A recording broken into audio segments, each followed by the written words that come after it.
හොඳයි. අනුග්‍රහය ගැන කතා කරනකොට මම කිව්වා එකේ ගොඩක් අංශ තියෙනවා කියලා. අපි දකිනවා 1 පේතුරුස් 4 වෙනි පදේ මේකට හොඳ ඉස්සලම අර්ථකථනයක් දෙනවා. මොකද්ද අනුග්‍රහය කියලා? දැන් අනුග්‍රහය කියන වචනේ අර්ථය ග්‍රීක වචනේ තමයි කාරිස් කියන එක. හරි. කාරිස් කියන වචනේ. ඒකේ තමයි කැරිස්මැටික් කියන වචනේ ආවේ. කැරිස්මා කියන වචනේ. ඒ ඔක්කොම. දැන් කාරිස් කියන වචනය පාවිච්චි කරලා තියෙන අනුග්‍රහයට නැත්නම් ග්‍රේස් එකට.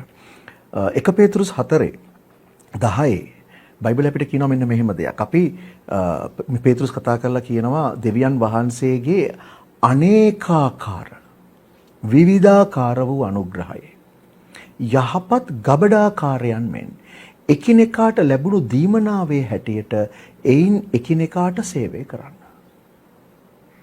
දැන් උතන කොහොමද කැරිස් කියන එක තියෙන්නේ? උතන කොහොමද අනුග්‍රහය තියෙන්නේ? ග්‍රේස්. හරි. එතකොට ඔය ඒකෙන් අදහස් කරනවා මේ අපිට අනේකාකාර. ඒ අනේකාකාර කියන වචනේ අර්ථය තමයි different colors නැත්නම් එක් විවිධාකාර වූ. ඒතර එහෙනම් එක ග්‍රේස් එකක් නෙමෙයි විවිධාකාර වූ ග්‍රේස් එකක් තියෙනවා. දැන් ඔබ කතා කරේ saving grace. ගැලවීමේ අනුග්‍රහය. අපි ගැලවී සිටින්නේ අනුග්‍රහයෙන්. ඒක පැහැදිලිව තියෙනවා. ඉපිස පොතේ 2 වෙනි පරිච්ඡේදයේ 6 වෙනි පදයේ කියනවා නුඹලා ගැලවී සිටින්නේ අනුග්‍රහයෙන්. ඒ අනුග්‍රහය අපිට දෙවියන් වහන්සේගෙන් කෙලින්ම ලැබෙන අනුග්‍රහයක්. අපි කිසි කෙනෙකුගේ ක්‍රියාවෙන් අපි වටින්නේ නැහැ ඒ දේ ලබන්න. නමුත් අපිට ඒක ලැබුණා. මොකද යේසුස් වහන්සේ කරපු පූජාව ඒ ගෙවීම ගැන මම විශ්වාස කරපු නිසා මගේ ජීවිතේ මම යේසුස් වහන්සේට බාර දුන්න නිසා මට ලැබුණා ග්‍රේස් එකක් අනුග්‍රහයක්. ඒකේ මම මොකද මම ගැලවීමට ආවා. ඒතර ඒක සේවිංగ్ ග්‍රේස්. හරි? ඒතර ඒක එන්නේ දෙවියන් වහන්සේගෙන් විතරයි. විවිධාකාර වූ අනුග්‍රහයේ ඒකක් ඒක. එතකොට මේකේ කියන විවිධාකාර අනුග්‍රහයේ good stewards ලා හැටියට. හරි? as good stewards of manifold grace of God. manifold කියන්නේ විවිධාකාර කියන එක. හරි? එතකොට ඒ manifold grace ඒ කියන්නේ විවිධාකාර වූ අනුග්‍රහයේ good stewards ලා වෙන්න ඕනේ අපි. ඒ කියන්නේ මන් තුල තියෙනවා යම්කිසි අනුග්‍රහයක් දෙවියන් වහන්සේ දීලා දීමනාවක්. ඒ දීමනාව මට ක්‍රියාත්මක වෙන්න තමයි අනුග්‍රහය තියෙන්නේ. ඒතර දීමනාව ක්‍රියාත්මක වෙන්න අනුග්‍රහය තියෙනවා නම් අපි පොතේ කියවනේ එපිස 4:8 කියනවනේ නේද? අපි එකිනෙකනාගේ දීමනාව අනුව 7 වෙනි පදේ කියනවා එකිනෙකනාගේ දීමනාව අනුව ග්‍රේස් එක දුන්නා. හරිද? ඒතර දීමනාව ක්‍රියාත්මක කරවන්න තමයි අනුග්‍රහය දීලා තියෙන්නේ. ග්‍රේස් එක දීලා තියෙනවා. එකිනෙකනාට ක්‍රිස්තුස් වහන්සේගේ දීමනාවේ ප්‍රමාණයට අනුග්‍රහය දුන්නා. ඒතර ඒ අනුග්‍රහයට මම හොඳ ස්ටුවර්ඩ් කෙනෙක් වෙන්න ඕනේ. හරි. ඒතර ඒ කියනම සේවය කරන පිණිස. ඒතර මම සේවය කරන්නේත් අනුග්‍රහය නිසා. අනුග්‍රහය කරන කොටගෙන. ඒතර මගේ ශක්තියෙන්වත්, මගේ හැකියාවකින්වත්, මගේ තින දෙයකින් නෙමෙයි. ඒ නිසා මට කිසිම ගෞරවයක් නැහැ අමං කරන සේවය ගැන. ඇයි?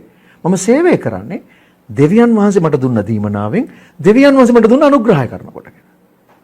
මගේ මොකුත් නැහැ. හරි? එතකොට අනුග්‍රහය කියන වචනේ අර්ථය මම කිව්වේ vast කියලා. ඒක විශාලයි.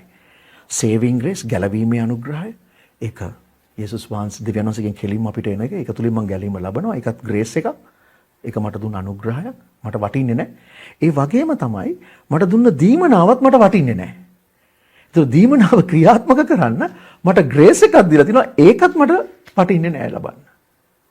ඒතර මේ තුල සම්පූර්ණයෙන් සියල්ලේදී සියල්ල තුල ක්‍රියා කරන්නේ යේසුස් වහන්සේ, දෙවියන් වහන්සේ. හරි. ඒතර ගෞරවය, මහිමය කිසි කෙනෙකුට නැහැ. සම්පූර්ණ ගෞරවය, මහිමය සේවය තුල යේසුස් වහන්සේට විතරමයි, දෙවියන් වහන්සේට විතරමයි. ඒතර අනුග්‍රහය කියලා කිව්වහම අපි පටලව ගන්න අරකයි. කරුණාව කිව්වහම ඒක ටිකක් mercy කියන වචනෙට සම්බන්ධ වෙනවා. මේ කතා කරන්නේ mercy නෙමෙයි. මේ කතා කරන්නේ grace. හරි. කාරිස්. එතකොට ඒ ග්‍රේස් එක අපිට දෙන්නේ ගැලවීම උදෙසා. ඊට පස්සේ ගැලවීම ලැබුවට පස්සේ මට දීමනාව එනවා. ඒ දීමනාව ක්‍රියාත්මක කරන්න දීමනාවේ ප්‍රමාණයට අවශ්‍ය කරන ග්‍රේස් එක මට දෙනවා ඒ සේවය කරන පිණිස. අන්න හරියට. තේරුණා? මැනිෆෝල්ඩ් කියලා කිව්වේ ඒකයි. විවිධාකාරව. අපි දකිනවා සමහර ක්‍රිස්තියානි කට්ටිය බෞතිස්මයෙන් පස්සේ අනුග්‍රහය ඒගොල්ලන් විශ්වාස කරලා ඒක අත්දකින්න පටන් ගත්තන් පස්සේ අපි දකිනවා ඒත් ඒගොල්ලන් සමහර ඒ කියන්නේ පාපේම රැඳිලා ඉන්නවා. මොකද ඒගොල්ලෝ දන්නවා සමහර වෙලාවට මං හිතන්නේ ඒක මං කිව්වර ෂීල්ඩ් එකක් විදිහට පාවිච්චි කරනවා කියලා. මේ ඒගොල්ලන් හිතනවා අනුග්‍රහය නිසා හැම වෙලේම ඒගොල්ලන්ට සමාව ලැබෙනවා කියලා. grace taken for granted ඉංග්‍රීසියෙන් කිව්වොත්. හරි. ඒ කියන්නේ අපි අනුග්‍රහය අයුතු ලෙස ප්‍රයෝජනෙට ගැනීම. ඒක අපිට කරන්න බෑ. දැන් ඔතන වෙලා තියෙන්නේ චතුර ඔතන අනුග්‍රහයේ වැරද්ද නෙමෙයි ඒක. ගොඩක් වෙලාවට ඉගැන්වීමේ වරද. හේතුව මම අනුග්‍රහය තුල ගැලවීම ලැබුවාම ඊට පස්සේ මට දීමනාව ලැබෙනවා සේවය කරන්න ඒකටත් මට අනුග්‍රහය ලැබෙනවා. ඒ තුල මම අනිත් අයට උගන්වන්න ඕනේ මොකක්ද දන්නවද? අනුග්‍රහය තුල කොහොමද ගොඩ නැගෙන්නේ කියලා. මොකද එපිස 4 අපිට දෙන දීමනාව අපිට දෙන්නේ මොකටද? මිනිස්යාව ගොඩ නගන පිණිස. මං කියවනේ මුලින්ම මේ පස්සාකාර සේවය දැන් සිදු වෙන්නේ නැහනේ. හරි පස්සාකාර සේවය සිදු වෙන්නේ නැත්තම් මිනිස්සු ගොඩ නැගෙන්නේ නැහැ. ඒතර ඒක නිසා මොකද වෙන්නේ? ඒගොල්ලන් හිතාගෙන ඉන්නවා දැන් ඉන්න විදිහටම ඉන්නවා පාපය කරගෙන ඉන්නවා. පාපය කරගෙන ඉන්නකොට ආපහු සමාව ලැබෙනවා. මොකද ග්‍රේස් එක තුල ඉන්න නිසා දැන් මම පාපේ නැහැ කියලා ඒ මානසිකත්වයක් හදාගෙන තියෙනවා.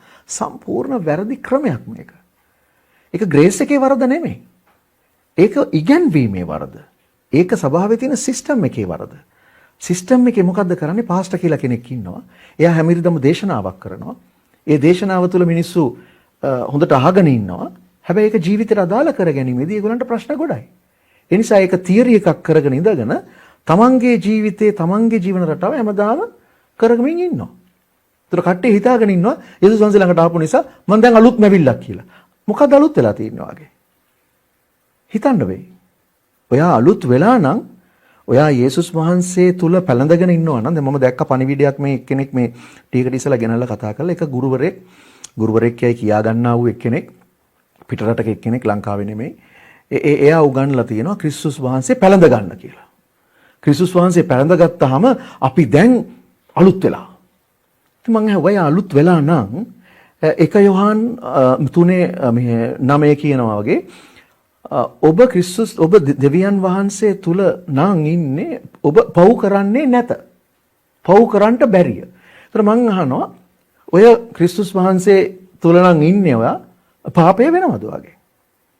පාපය වෙනව නම් තාම එහෙනම් ඔයා එතනට ඇවිල්ලා නැහැ. හරි? අනිත් එක කියනවා මෙන්න යමෙකු ක්‍රිස්තුස් වහන්සේ තුල නම් ඔහු අලුත් මැවිල්ලක් ය. පරණ දේ පහව ගියේ සියල්ල අලුත්ව තිබේ. පරණ දේ පහව ගිහිල්ලාද? හොඳට බලන්න. ඔයා තාම හැසිරෙන්නේ පරණ ස්වභාවයටද? එහෙනම් ඔයා තාම අලුත් වෙලා නැහැ. අලුත් මැවිල්ලක් වෙලා නැහැ. හරි. ඒ මොකද ඉගැන්වීම වල දැන් ඕක වුණාම මොකද වෙන්නේ? ඕක කරගන්න අමාරු නිසා අපි ග්‍රේස් එක දානවා ඉස්සරහට. මම ඉන්නේ ග්‍රේස් එකේ. මං ඉන්නේ අනුග්‍රහය තුල. ඒ නිසා මගේ පාපයට සමාව හම්බෙන්නේ. ඉතින් හැමදාම පව් කරනවා සමාවිල්ලනවා. පව් කරනවා සමාවිල්ලනවා. පව් කරනවා සමාවිල්ලනවා. ගොඩ නැගෙන්නේ නැහැ. හැබැයි ක්‍රිස්තියානි නැත්තම් දෙවියන් වහන්සේගේ ක්‍රමය ඒක නෙමෙයි. අප සියල්ලන් ක්‍රිස්තුස් වහන්සේගේ උස මහත් ප්‍රමාණයට වර්ධනය වෙන්න ඕනේ. ගොඩ නැගෙන්න ඕනේ. ඒ ලක්ෂණ අප තුල ඇති කරගන්න ඕනේ. අන්න ඒකට තමයි පස්සාකාර සේවය දුන්නේ. අනුග්‍රහය තියෙන්නේ අන්න ඒකට. අනුග්‍රහය තියෙන්නේ ඒ ක්‍රියාවලිය තුල යනකොට අපිට වැටෙන්නේ නැති වෙන්න. අපි අතින් වැරදක් වුණත් ස්වාමීනි මට සමාව වෙන්න. මම ගොඩ නැගෙනවා වගේ තරමට. ඒතර අපි ගොඩ නැගෙනවා. වර්ධනය වෙනවා. ඒ වර්ධනය වීම උදෙසා තමයි අනුග්‍රහය දෙන්නේ. ඉන්න විදිහට ඉන්න නෙමෙයි. ආපස්සට යන්නත් නෙමෙයි. ඉදිරියට යන පිණිස. ඉදිරියට කියන්නේ යේසුස් වහන්සේගේ ස්වභාවයට හැරෙන ගමන ඉදිරියට යන පිණිස.